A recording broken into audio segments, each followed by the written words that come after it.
Hi guys, you are watching pharmacy Tayyab official YouTube channel. I am pharmacy Tayyab. आप देख रहे हैं जी फार्मेसी डिक्शनरी। आज की हमारी टर्म है जी ADME, फार्माकोलॉजी या फार्माकोकिनेटिक्स का एक छोटी सी टर्म है जो आज आपको समझाने जा रहे हैं जी। What is ADME? ADME एक सादा ज़बान में आप ये कह सकते हैं कि हमारे जिस्म के अंदर मेडिसिन की जो मुकम्मल जर्नी होती है उसको पढ़ने के लिए हम ADME को स्टडी करते हैं कि किस तरह हमारी बॉडी के अंदर गई, किस तरह रिस्पॉन्ड बढ़ गया, किस तरह निकल गई। यानी पूरा का पूरा जो है ना हमारी बॉडी के अंदर उसने क्या क्या कुछ किया, वो सारी की सारी इस टर्म के अंदर ADME की टर्म के अंदर हम जो है वो पढ़ते हैं। और ये फार्माकोकिनेटिक्स यानी ड्रग की मूवमेंट को हम कहते हैं फार्माकोकिनेटिक्स, ऐसी ब्रांच ऑफ साइंस जिसके अंदर ड्रग की मूवमेंट को पढ़ते हैं कि यहाँ से यहाँ जा रही है, यहाँ से यहाँ जा रही है, ये हो रहा है, मेटाबॉलिज्म हो रहा है, अब्जॉर्ब हो रही है, डिफ्यूजन हो रही है, उसको कहते हैं फार्माकोकिनेटिक्स। तो ये फार्माकोकिनेटिक्स का पार्ट है। और दूसरी जो सादा हम जबान में समझ सके तो ये है कि what the body does to the drug. Kinetics की अगर हम बात करें तो किनेटिक्स हमारे पास ये होता है कि व्हाट द बॉडी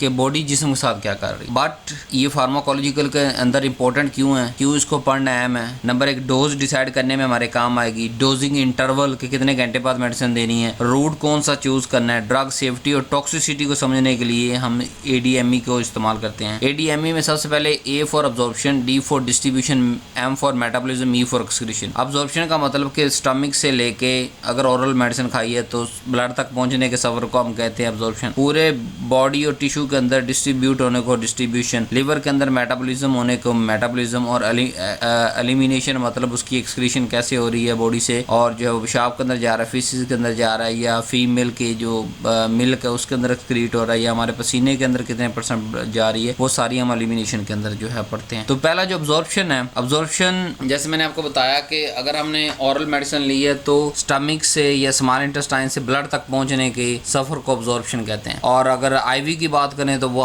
डायरेक्ट 100% जोर है, क्योंकि हम डायरेक्ट ब्लड के अंदर लगा रहे हैं, सारी की सारी दवाई अंदर चलेगी। तो IV की कंडीशन के अंदर हम 100% अब्जॉर्प्शन शो करते हैं अपने डिफरेंट कैलकुलेशन के अंदर। बट बाकी सारी जो हमारे पास होती है इंट्रामस्कुलर या ओरल ड्रग यूज, उसके अंदर जो है वो कुछ ना कुछ % कम होती है अब्जॉर्प्शन। क्लिनिकली हमें इसलिए ज़रूरी होती है अब्जॉर्प्शन कि हम बायोअवेलेबिलिटी चेक कर सकें। बायोअवेलेबिलिटी यही होती है कि कितनी मिकदार हमने दी और वो कितनी मिकदार अंदर पहुंची। यानी कि लेट्स सपोज हमने XYZ अमाउंट ऑफ ड्रग दी और वो कितने XYZ कंसंट्रेशन ब्लड तक पहुंची। दो टर्म यहाँ पे बड़ा क्लियर कर लें। जब तक वो स्टमक या स्मॉल इंटेस्टाइन के अंदर ड्रग मौजूद है हम उसको अमाउंट में करेंगे, मिलीग्राम्स के अंदर, ग्राम के अंदर एक्सप्रेस करेंगे और लफ्ज अमाउंट इस्तेमाल करेंगे। जब वो ड्रग अब्जॉर्ब होकर ब्लड तक पहुंच जाएगी तो हम अमाउंट का लफ्ज की जगह कंसंट्रेशन का लफ्ज इस्तेमाल करेंगे और माइक्रोग्राम्स के अंदर जो है उसको डील करेंगे। तो ये जो स्टेप है कितने % अब्जॉर्ब हुई उसको कहते हैं बायोअवेलेबिलिटी, F से रिप्रेजेंट करते हैं। फिर इसके साथ साथ अब्जॉर्प्शन के अंदर ही हम फर्स्ट पास मैकेनिज्म, जो सादा लफ्जों के अंदर के कोई भी मेडिसिन अगर अब्जॉर्ब होकर जा रही है तो वो सबसे पहले जिगर में से गुजर रही है, लिवर में से को, तो उसका कोई ना कोई चंद %, 1, 2, 4, 10% या उसका मेटाबॉलिज्म हो जाता है जब वो पहली दफ़ा जिगर में से गुजरती है और फिर पूरे ब्लड के अंदर फैल जाती है। तो वो जो पहली दफ़ा जिगर के अंदर गुजर के जो मेटाबॉलिज्म होता है उसको कहते हैं first pass mechanism.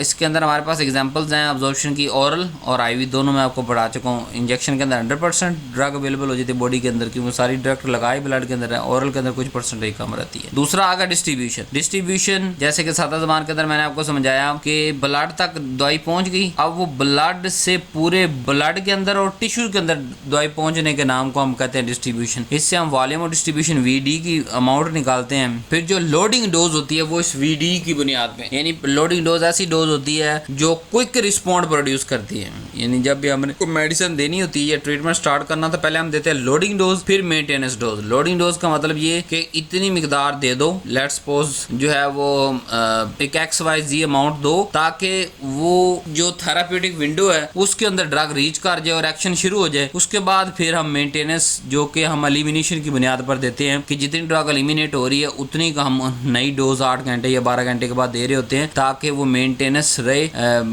Maintenance dose जो है वो कैरी होती रहे और वो थेराप्यूटिक इफेक्ट प्रोड्यूस होता रहे। जैसे लेट्स सपोज अगर हम बात करें वॉल्यूम डिस्ट्रीब्यूशन की, तो जो लिपोफिलिक ड्रग होगी यानी कि लिपिड लविंग होगी वो ज्यादा ज्यादा बॉडी के अंदर जो है वो डिस्ट्रीब्यूट होगी, तो इसलिए उसका ओवरऑल वॉल्यूम और डिस्ट्रीब्यूशन जो है वो डिफरेंट होगा as compared to low lipid living drugs. तो यह वॉल्यूम डिस्ट्रीब्यूशन को आपको हमारे जो ब्लड का वॉल्यूम टोटल होता है ना उसके साथ कंपेयर नहीं करना। इसके अंदर दोनों चीजें आ रही हैं, ब्लड के अंदर भी दवाई बिखर रही है, डिस्ट्रीब्यूट हो रही है, प्लस टिश्यू के अंदर भी बिखर रही है, इसलिए वॉल्यूम डिस्ट्रीब्यूशन एक बिल्कुल सेपरेट जो है वो एक कॉन्सेप्ट है। नेक्स्ट स्टेप है मेटाबॉलिज्म के, ज्यादातर मेटाबॉलिज्म लीवर की वजह से हो रहा होता है और सबसे जो मेन एंजाइम है वो CYP450 एंजाइम है। इसकी वजह से क्या होता है कि बहुत सारी ड्रग जो प्रो ड्रग की शक्ल में देते हैं वो एक्टिवेट भी होती हैं और जब वो काम कर चुकी होती है अपना 8 घंटे 12 घंटे जितनी उसकी ड्यूरेशन एक्शन होती है उसके बाद ड्रग इनएक्टिवेशन भी लीवर ही करता है। उसकी एक्सक्रीशन की बात करें तो एक्सक्रीशन के अंदर जैसे मैंने कहा ड्रग आपको जो है वो क्लियर होगी, जैसे कि ड्रग की हाफ लाइफ किस पे डिपेंड करती है कि वो कितनी जल्दी या कितनी देर से ड्रग बॉडी से एक्सक्रीट हो रही है। अगर ज्यादा जल्दी से हो रही है एक्सक्रीट तो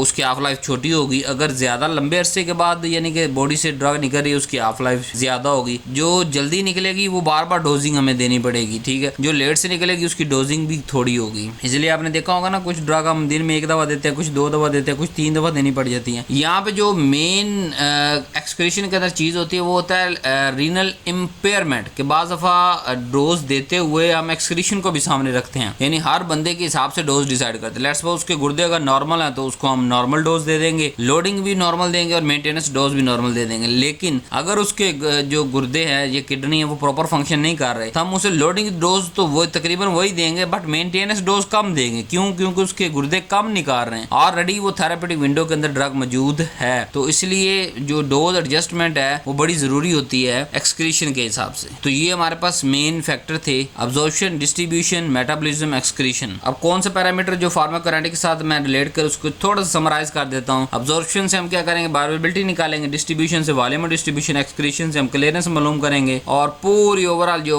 अब्जॉर्प्शन, डिस्ट्रीब्यूशन, मेटाबॉलिज्म के फिनोमेना से हम उसकी हाफ लाइफ निकालेंगे। क्लिनिकल इंपॉर्टेंस की बात करेंगे, ये टर्म इतनी इंपॉर्टेंट क्यों है फार्माकोलॉजी के अंदर कि ये टॉक्सिसिटी से बचाने के में मदद देती है, डोज एडजस्टमेंट करने में मदद देती है, ड्रग की इंट्रैक्शन जो है वो उसको प्रेडिक्ट करने में हमारी मदद करती है और स्पेशल पॉपुलेशन या जैसे मैंने आपको कहा कि स्पेशल कंडीशन रीनल इंपेयरमेंट उसके अंदर जो काम आती है। वन लाइनर आज का क्या है जी कि ड्रग ADME को फॉलो करती है कि वो अब्जॉर्प्शन, डिस्ट्रीब्यूशन और मेटाबॉलिज्म और एक्सक्रीशन के फिनोमेना को फॉलो करती है, प्लाज्मा लेवल अचीव होता है, वो अपना इफेक्ट प्रोड्यूस करती है और अगर आप मेंटेन नहीं रखेंगे तो वो टॉक्सिसिटी काज कर देगी और अगर आप डोज एडजस्ट रखेंगे तो टॉक्सिसिटी कभी भी नहीं होगी। दूसरा ADME डोज डिसाइड करता है, यानी हम ये चारों पैरामीटर इसलिए ढूंढ रहे होते हैं ताकि हमें नॉर्मल डोज का पता हो कि हमें पता हो कि दिन के अंदर इसकी 1 टैबलेट देनी है, इसकी 2 देनी है, इसकी 3 देनी, इतना इंजेक्शन लगाने, 1 लगाना, 2 लगाने, 4 लगाने, कितने इंजेक्शन लगाने हैं। तो डोज का जो डिसीजन है वो ADME absorption, distribution, metabolism, excretion की बुनियाद पे किया जा रहा है। उम्मीद है वीडियोस आपको बड़ी इंटरेस्टिंग लगी होंगी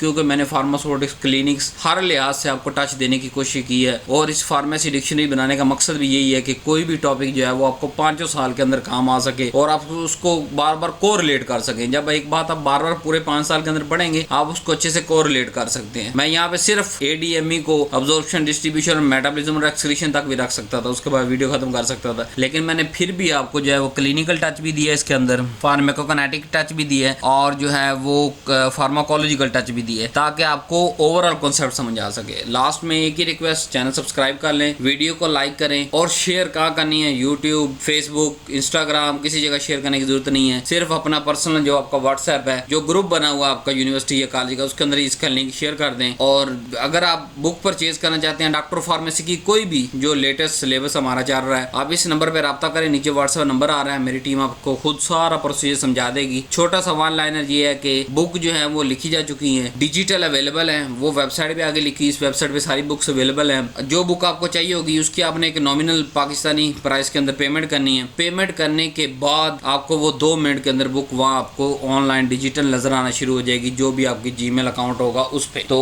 कोई डिलीवरी चार्जेस नहीं है, कोई लंबा चौड़ा जो 1 हफ्ता है आपको किताब मंगवाने के लिए वेट करने की जरूरत नहीं है। फिर मैं टाइम टू टाइम जो है उसको रिवाइज भी करता रहता हूँ बुक्स को, ताकि आपके लिए मजीद अच्छे से अच्छा जो है वो नॉलेज उसके अंदर कंक्लूड किया जा सके। So thank you very much, अल्लाह हाफिज़ जी।